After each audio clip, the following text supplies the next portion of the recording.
Assalamualaikum warahmatullahi wabarakatuh. Perkenalkan, saya Ervin Mubdini. Kali ini saya akan mempresentasikan hasil jurnal yang telah saya ringkas untuk memenuhi ujian akhir semester mata kuliah Ekonomi Makro.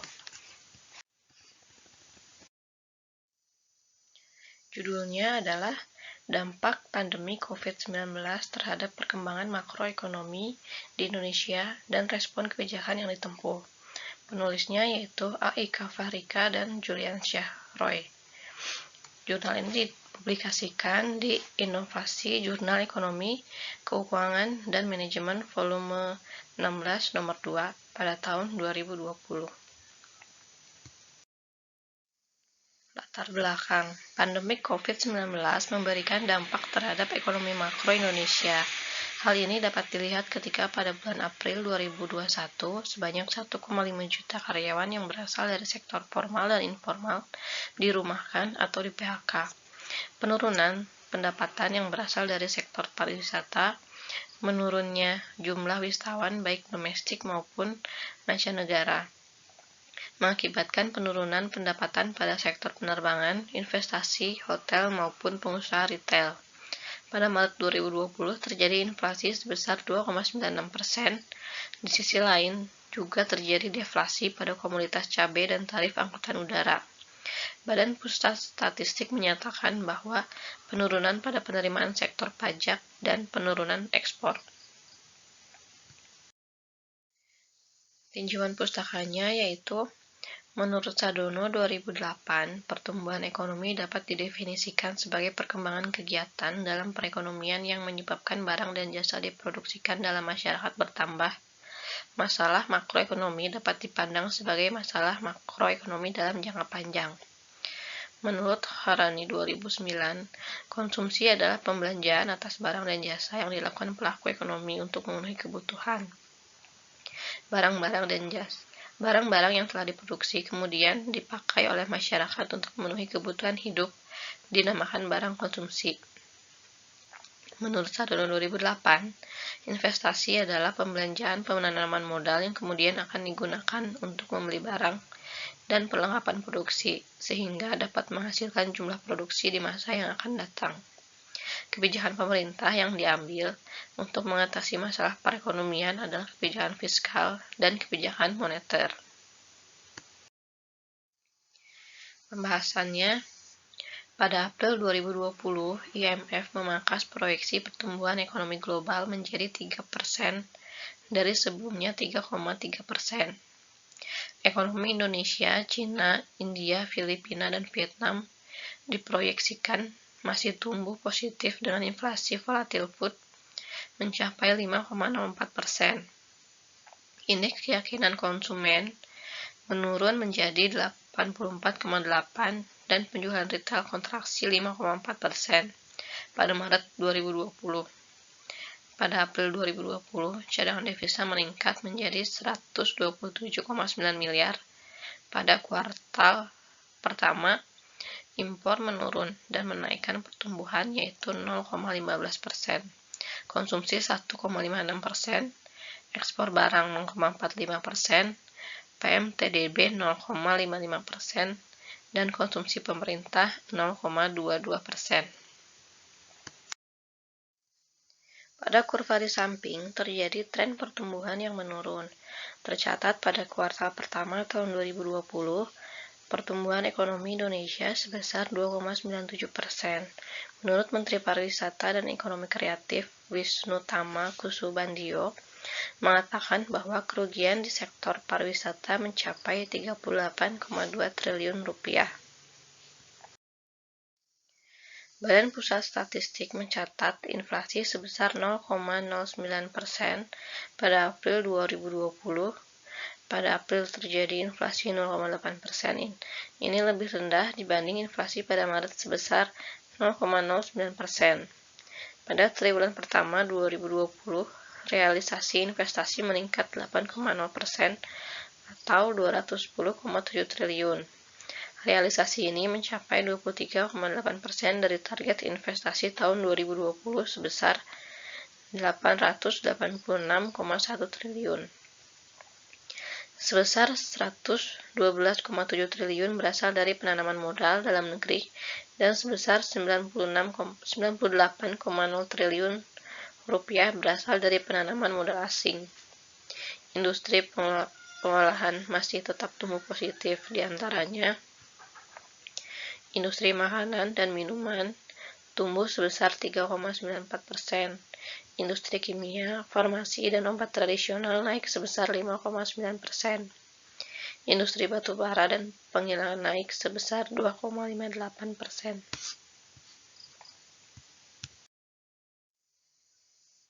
Kebijakan yang ditempuh pemerintah untuk menstimulus kegiatan perekonomian diantaranya stimulus pertama, percepatan belanja pemerintah dengan cara mempercepat proses pencairan belanja modal, mempercepat penunjukan pejabat perbendaharaan, mempercepat pelaksanaan tender, perluasan kartu sembako sebesar Rp150.000 per bulan sampai dengan Rp200.000 per bulan, perluasan sasaran subsidi bunga perumahan dengan tambahan volume rumah sekitar 175.000 unit rumah.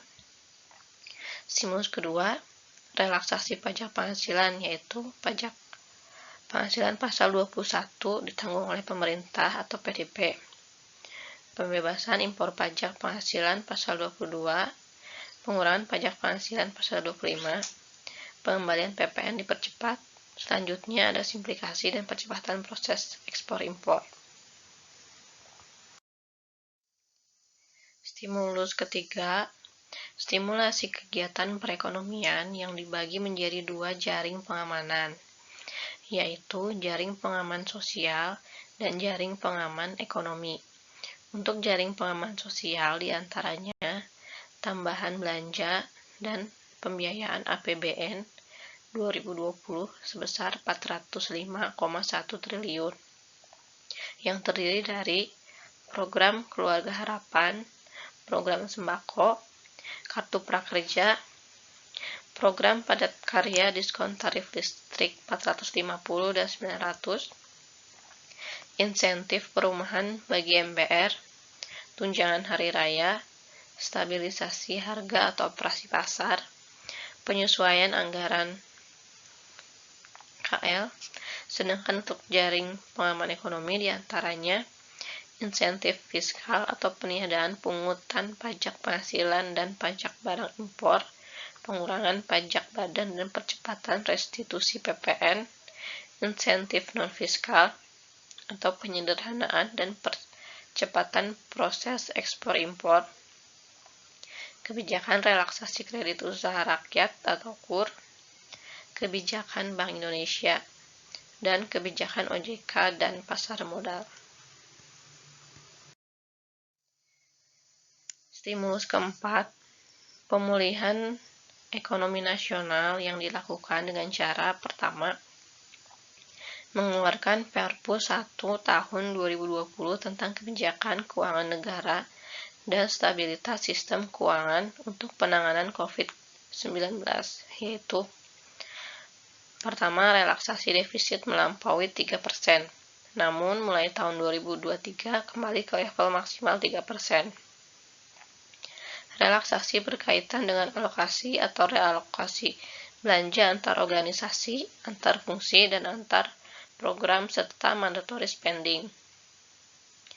Relaksasi alokasi atau realokasi belanja pemerintah daerah, pemberian pinjaman kepada LPS, penerbitan SUN dan SBSN untuk dapat dibeli oleh BI, BUMN, investor korporasi, dan atau investor retail. Penggunaan sumber anggaran alternatif antara lain SAL, dana abadi pendidikan, dan dana yang dikelola oleh Badan Layanan Umum.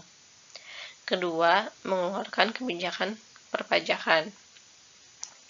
Pemberlakuan penurunan tarif PPh badan secara bertahap, insentif perpajakan di pasar modal untuk kepemilikan publik, pemajakan atas transaksi elektronik, perpanjangan waktu administrasi perpajakan, fasilitas kepabeanan dalam rangka COVID-19. Ketiga, dikeluarkan kebijakan di sektor keuangan. Peningkatan koordinasi antar lembaga KSSK, memberikan keuangan yang diperlukan kepada 4 lembaga untuk mencegah terjadinya krisis dalam KSSK, untuk menerbitkan institusi BI membeli SUN di pasar perdana, pemberian pinjaman kepada LPS, serta jika dapat meminta merger atau konsolidasi lembaga jasa keuangan. Pengaturan pengelolaan lalu lintas devisa bagi penduduk, meningkatkan mosi kepercayaan masyarakat tetapi tetap tidak menimbulkan moral hazard. Kesimpulan, pada kuartal pertama tahun 2020, pertumbuhan ekonomi yang dicapai di Indonesia tercatat 2,97%. Penyebab penurunan pertumbuhan ekonomi ini tidak terlepas dari dampak pengelolaan penyebaran virus corona yang mulai berdampak segala aspek kehidupan dan kegiatan ekonomi. Cadangan devisa pada bulan April naik menjadi 177,9 miliar US dollar. Laju penurunan inflasi, peningkatan produksi, peningkatan nilai investasi, dan penurunan kuantitas barang impor pada triwulan pertama 2020 juga sedikit berkontribusi terhadap pertumbuhan positif sebesar 0,15. Pada kuartal pertama 2020, konsumsi rumah tangga tetap menjadi pendorong utama pertumbuhan, berkontribusi 1,56% terhadap peningkatan 2,97%. Selain konsumsi rumah tangga, pertumbuhan ekonomi tahunan pada triwulan pertama 2020 juga didorong oleh ekspor barang 0,45, PMTDB 0,55, dan konsumsi pemerintah 0,22. Selama bulan Januari hingga Maret 2020, virus COVID-19 menyebar sangat cepat di Indonesia dan berdampak cukup besar terhadap kegiatan ekonomi di Indonesia. Konsumsi swasta menurun, sektor real menyusut, perubahan persediaan merupakan kontributor negatif utama pertumbuhan, negatif 0,33. Diikuti oleh ekspor jasa negatif 0,32 dan konsumsi LNPRT atau layanan nirlaba rumah tangga negatif 0,05. Kebijakan pemerintah untuk mengatasi masalah makroekonomi selama pandemi COVID-19 dibagi menjadi 2 jaring pengaman, yaitu jaring pengaman sosial dengan menambah dan dukungan keuangan APBN utama dan jaring pengaman ekonomi dengan memberikan insentif pajak dan non-pajak. Stimulus lain juga dilakukan untuk meningkatkan perekonomian, yaitu dengan mengeluarkan Perpu 1/2020 dan mengeluarkan kebijakan mengenai perpajakan. Sekian presentasi dari saya. Mohon maaf apabila terdapat kekurangan. Terima kasih. Wassalamualaikum warahmatullahi wabarakatuh.